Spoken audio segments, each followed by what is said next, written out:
Hi guys, this is for module 11.2, solving linear systems by substitution. So our essential question is how can you solve a system of linear equations by using substitution? Ironically, the shortest answer is basically you solve one equation for one variable. So you're really just isolating a variable, and you're going to see that in the next example. And then you're going to substitute the resulting expression into the other equation. Solve for the value of the other variable in that equation, and then substitute that into either the original equations to find the value for the first variable. So let's go ahead and show you what I mean. So exploring the substitution method. So this is example one. Well, look at that. They already tell us that y equals 2. Cool. So I'm going to go ahead and apply it to my second equation, which is x plus y equals 6. Well, using substitution, we know that x plus y is really just x plus 2. Okay, why? Because they already told us y equals 2 in the first place. So this is like the easiest version of substitution. So all we have is really just x plus 2 equals 6. And then let's isolate our variable x. So let's get rid of that plus 2 with a minus 2. Okay, subtraction property of equality. And now we're left with x equaling 6 minus 2, which is 4.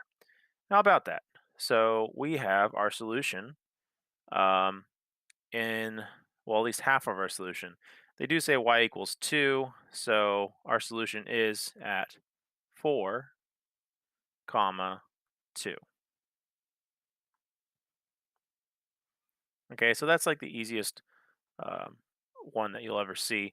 If we were to graph this, all right, harkening back to 11.1, y equals 2, again, is a flat line coming through here. Okay, again, that's y equals 2. And then the x plus y equaling 6 is really just coming through here. Okay, at these 2 points.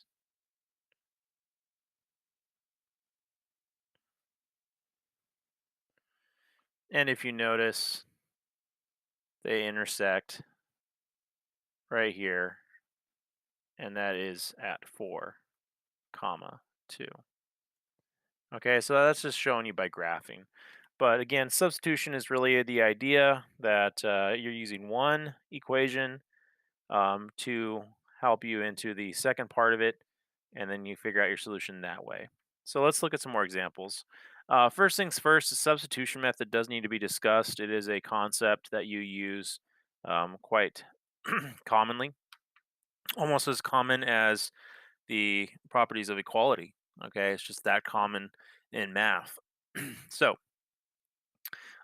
substitution method is used to solve a system of equations by solving an equation for one variable and substituting into that result expression into the other equation. So remember how we had that y equals 2, and then we use that to plug into the other equation for that y. Okay, so again, we had that equation and we plugged it back in for our y.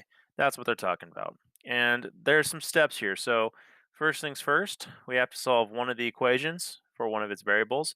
In this situation, y equals 2 is given to us. They were very nice about that. So step one was kind of taken care of already in the last example. Now, step two, substitute the expression from step one into the other equation. And we did that. We got the x plus 2, right? We substituted that in. Okay, so that was step two. Um, and then we solved for the other variable, which we got x equals 4, right? So once we have that, then you actually just substitute it back into the original equation. And if we did that, that would help solve for our other variable. But since they already gave us our variable, step 3 was taken care of immediately. Okay, so let's look at some examples where these 3 steps really do play out. All right, so example 2, um, be aware that you could do elimination here. All right, so back in middle school, I know they covered elimination, and we'll get to that too.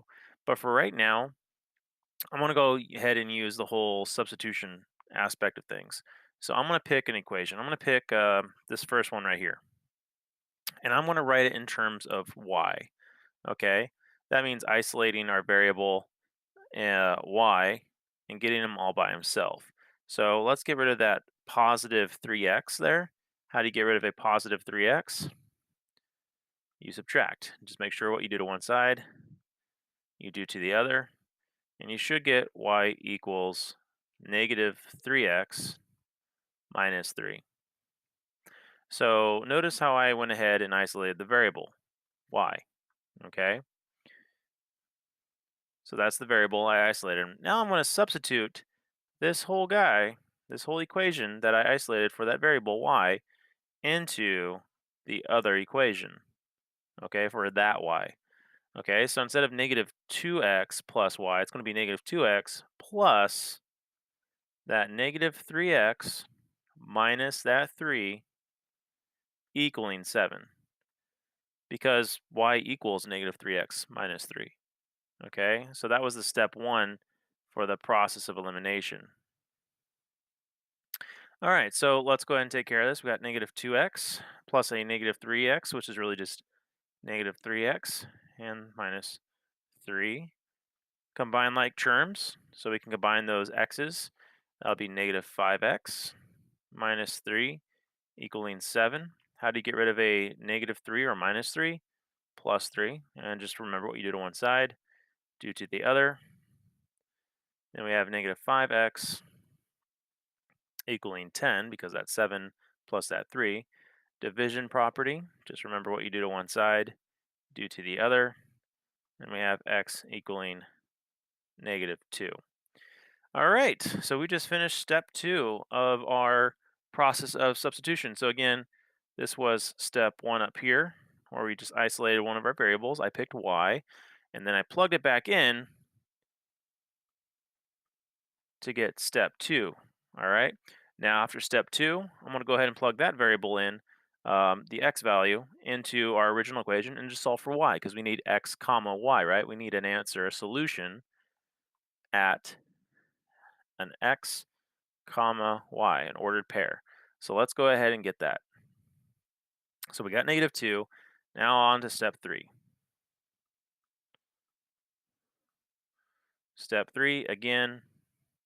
Oh, by the way, this was the beginning of step 2. Apologies. Okay.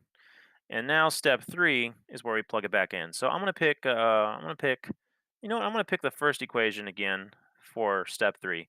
You could pick either one, honestly. You could pick 3x plus y equals negative 3 or negative 2x plus y equals 7. So I'm going to pick the first one, 3x plus y equals negative 3. So 3x, and we said x is negative 2 from step 2. And we have negative 6, because 3 times negative 2, plus the y equaling negative 3. How do we get rid of a negative 6 plus 6? Well, you do to one side, do to the other. And we got y equals, let's see, 6 minus 3, or negative 3 plus 6, is 3. So there's our other half of our answer. So our solution is at negative 2, comma 3. And that's our solution. All right, so example 3, I'm going to do the same deal. So I'm going to pick an equation, and I'm going to isolate a variable. In this case, I'm going to pick the first equation, but instead of getting y all by himself, I'm going to pick x. All right, I want to pick x. I just want to. Okay, honestly, because it's that x all by himself and that negative 3y. So I'm going to rewrite him. So step 1, I want to go ahead and rewrite this guy. So how do you get rid of a negative 3y? We add a 3y. What you do to one side, do the other. Okay, so step 1, I'm going to have x equaling positive 3y plus a 9. Okay, so notice again, I just rewrote this equation in terms of x. So x equals, okay? All right, so I went ahead and did that. Now on to step 2. Step 2 basically, again, just says I want to plug in this rewritten version, okay, into my other equation, okay? So instead of x plus 4y equaling 2, it's going to be 3y plus 9 plus 4y equals 2, okay? And basically that's just 3y plus 9 plus 4y equaling 2. And then I'm going to combine like terms. Notice how I chose x in step 1. That's why I'm solving for y now instead of like my last example because I chose y last time. So just be aware of that. All right, combine like terms. 7y plus 9 equals 2. How do you get rid of a positive 9? Subtract. And then just remember what you did on one side, do the other. We have 7y equals negative 7. Division property. And now you're going to have x equals, ooh, look at me, I almost went there. It's not x, remember, it's y. Okay, now you're probably saying why. It's because in step 1, I decided to get x all by himself, all right? So we're really solving for y first. All right, y equals negative 1. All right, that's the first half of our answer. So let's look at step 3. Step 3, okay, again, for process of substitution or solving with substitution, is basically we're going to pick an equation. I'm going to pick the bottom one, all right, just for giggles. We already know what y is. Now we're just going to solve for x. So we have x plus 4y equaling 2. We already know that y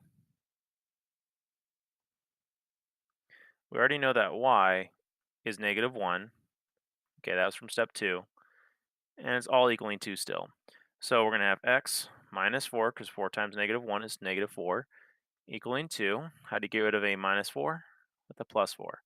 Just remember what you do to one side, we do to the other. And we have x equals 6. Aha! So we have our solution. So our solution is at x comma y, which is 6 comma negative 1. All right, so just be aware of it has to be an ordered pair, which means those parentheses, coordinates. Okay, now you could have totally, in step 1, this was totally optional. In step 1, you could have picked to get y all by himself. So you could have gone over here and you could have had the whole negative 3y instead of, and then if you wanted to move the x, you would have to subtract it to both sides, and you would get this going on, okay? And then you have to use the division property, right? And then you just get y equals 1/3 x minus 3. But notice if you were to substitute that in, it would get kind of messy, especially because, not to call it out, but there is a spooky fraction there. Okay, so sometimes it's smarter to try to isolate another variable, especially if you see a fraction. Notice all my work that I did. I didn't have to deal with silly fractions at all. So sometimes there's so many different ways to go about solving. Sometimes one way might be easier than the other, and that's up to you to try to figure out, okay? All right, so your turn number 1, solve the system by substitution. Again, step 1. All right, step 1, choose what variable you want to isolate. I'll tell you what, try isolating y. I think you'll have a good start there. And go ahead and pick this first equation. All right, try to isolate y. So how do you get rid of a positive 3x, right? And what you do to one side, and you should get y equals something with x plus 14, right? And then go on, substitute it in for your y value for the second equation. And again, that'll be for step 2. It's just like your previous ones. Okay, so please try this. You definitely want to know how to do this by the end of today. All right, solving special linear systems by substitution.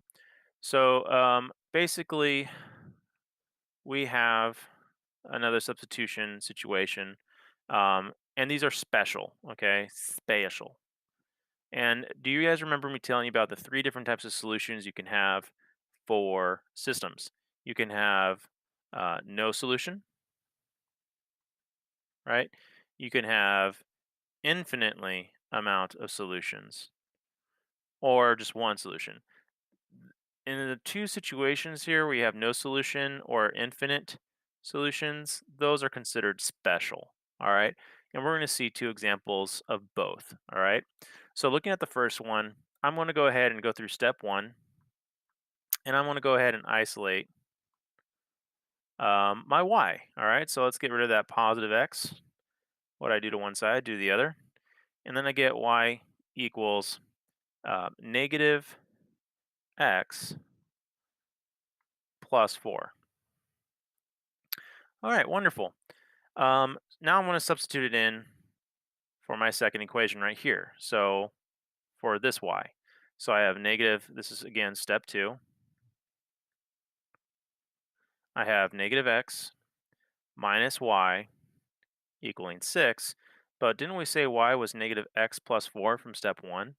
So I'm going to go ahead and substitute minus y, but minus y is really just minus negative x plus 4. And that's still equaling 6. I'm going to go ahead and distribute the negative, okay, with the distributive property. I got negative x. Negative of a negative x is a positive x. Negative of a positive 4 is a negative 4. And I'm getting 6. And combine like terms, those actually cancel out, right? X minus x is 0.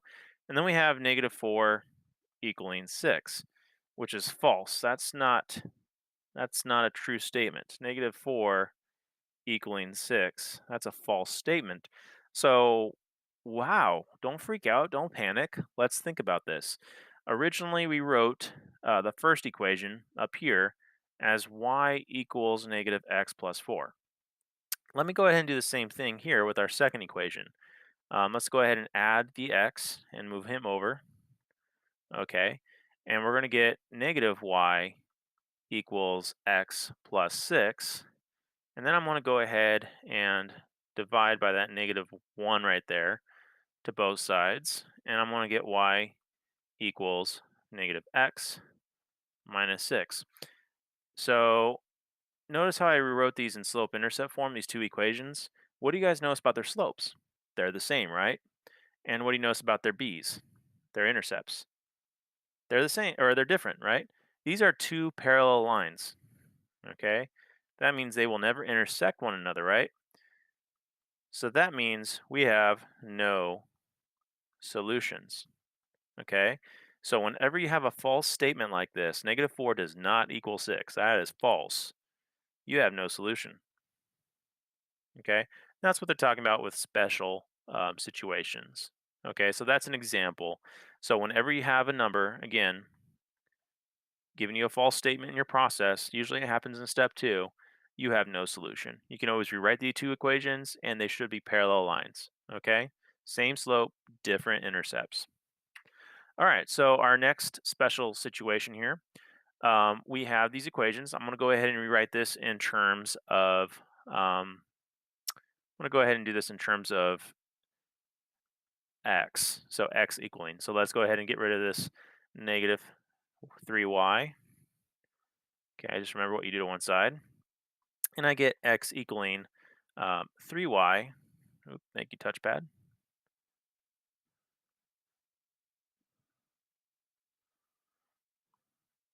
3y, uh, 3y plus 6. All right, I'm going to go ahead and substitute in for my x variable in my second equation right here. So again, this is okay, earlier was step 1. Okay, I chose x because I honestly knew that if I divided by that negative 3, I would get a fraction. So I was just trying to be strategic there. All right, so step 2, let's go ahead and substitute it in. So we're talking about the second equation, 4x, right? So 4x minus 12y equals 24. And then we're going to substitute in because we already have x equaling 3y plus 6. So 4 times x is really 4 times 3y plus 6. That's substitution for you. Minusing the 12y equals 24. All right. So I'm going to go ahead and distribute the 4. Okay. I don't know why my. Wow, that's really, really not helping me. I kind of want to just like change that setting real quick. All right. So there we go. And there we go. So 4 times 3y is 12y. And 4 times 6 is 24. We have this minus 12y here, equaling this 24 here. Combine like terms. All right, so 12y minus 12y is 0, so they really just cancel out.